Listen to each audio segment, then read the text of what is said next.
guess what? He'll fill you back up. Huh? Because you can't be God giving no matter how you try. Huh? No matter how much you give, he always gives more.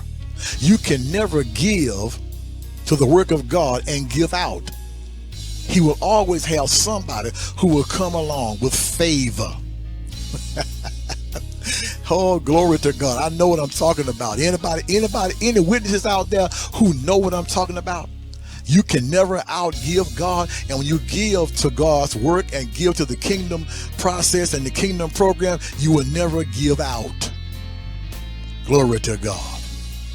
Glory to God. You'll never give out. Tell your neighbor, you'll never give out. So God sends drainers in your life. But then there are some drainers that come into your life that laziness sent. Huh? Laziness sent them. And your compassion toward them are slightly different than somebody who is desperately in need and a drainer sent by God. There are some people just lazy. There are some people just sorry. There are some people just don't want to do nothing. And they expect you. Okay, they say, well, why should I work when you're working? And why should I get out and get what I need when you got what I need and I can either take it or ask you for it? Huh? There are some people just lazy. But see, with those people, the way you show compassion toward them is that you redirect them. You move them from being drainers sent by laziness to drainers sent by God. How do you do that, preacher? Well, you redirect them by teaching them a better or different way of life. Huh? The saying is, if you give a man a fish, you'll feed him for a day. But if you teach him how to fish, you'll feed him for a lifetime. Did you hear what I said? Give him a fish, he'll eat for a day. But he'll be back tomorrow asking for another fish. He'll be back the next day, the next week, asking for more fish. But if you teach him how to fish, he can go get his own fish and won't have to worry about your fish. They'll show up at your door every day for a plate. Now, it could be, hear me, that instead of giving people a plate, you ought to give them a fishing pole. Huh? Don't give them a plate. Give them a fishing pole. Say, hey, listen, we're going to teach you how to go fishing. Huh?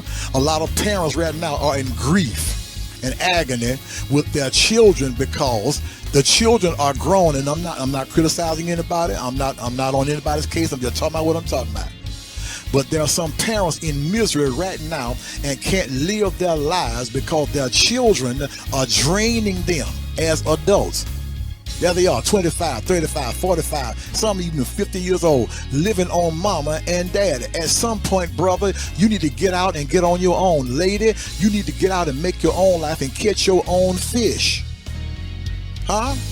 That's why as parents, if you got compassion toward your children, hear me, teach them how to fish.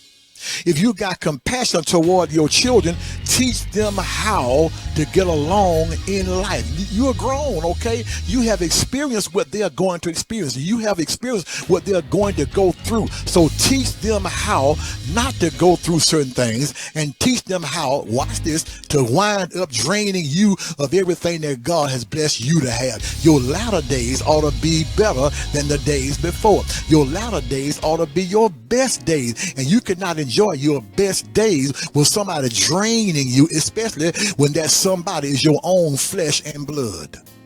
Don't get mad with me. Don't get mad. Don't look at me in that tone of voice. Don't look at me in that tone of voice. But life would be better if you have enough compassion.